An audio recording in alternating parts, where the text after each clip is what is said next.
Mamlaka nchini Iran inasisitiza kusema kwamba watasitisha mashambulizi dhidi ya Israel ikiwa Israel itaacha uchokozi.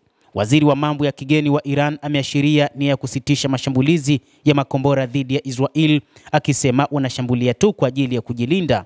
Kulingana na shirika la habari la kimataifa la Iran IRNA, waziri wa mambo ya kigeni Abbas Araghchi amesema wamerusha makombora hayo tu kutokana na uchokozi uliofanywa na Israel. Wakisitisha uchokozi wao, majawabu yetu pia yatafikia mwisho, Araghchi aliuambia ujumbe wa mabalozi wa kigeni mjini Tehran siku ya Jumapili. Waziri huyo wa mambo ya kigeni wa Iran pia ameelezea kuvunjwa moyo na hatua ya kufutiliwa mbali kwa mazungumzo ya nyuklia na Marekani yaliyokuwa yamepangwa kufanyika Jumapili. Leo tungewasilisha pendekezo letu la makubaliano ya nyuklia na Marekani ambalo lingefungua njia ya makubaliano, alisema Abbas Araghchi, mwanadiplomasia huyo wa Iran na waziri wa mambo ya kigeni, ambaye pia amehusika mara zote katika mazungumzo yaliyofanywa kati ya Marekani pamoja na Iran. Hata hivyo, katika kipindi hiki jengo la Wizara ya Ulinzi na hifadhi za mafuta nchini Iran zimeshambuliwa. Washington na Tehran wamekuwa wakijadiliana kuhusu mpango tata wa nyuklia wa Iran karibu miezi miwili huko Oman, ikiwa kama mpatanishi. Lakini mazungumzo hayo yamesitishwa na hatua ya Israel kuanza kuishambulia Iran siku ya Ijumaa, yaliyofuatiwa na mashambulizi ya kulipiza kisasi ya Tehran. Mnamo siku ya leo Jumapili, Israel iliendeleza kampeni yake ya mashambulizi dhidi ya Iran, ambapo ilishambulia jengo la ulinzi na hifadhi ya mafuta, wakati ambapo mahasimu hao wa jadi wakiendelea na makabiliano mabaya zaidi baina yao katika historia.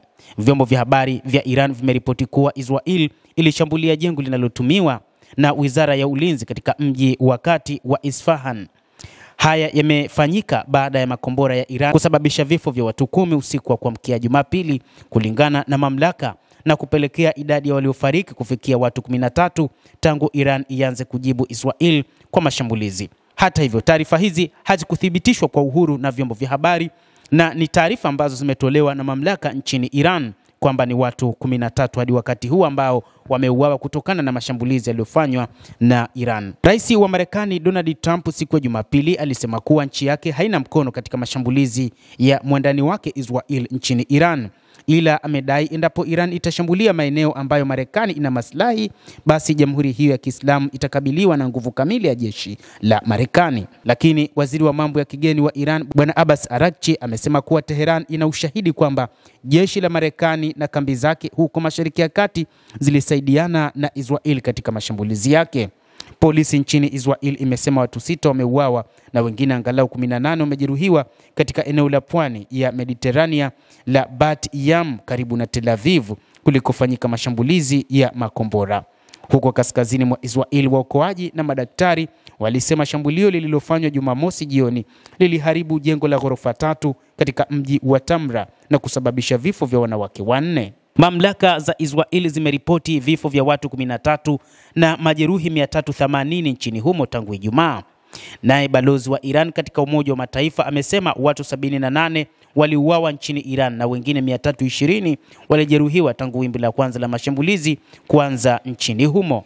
Mamlaka nchini Iran hazijatoa idadi mpya ya waliofariki na kujeruhiwa leo Jumapili, ila zinasema Israel imewaua makamanda wakuu wa jeshi na wanasayansi wa nyuklia.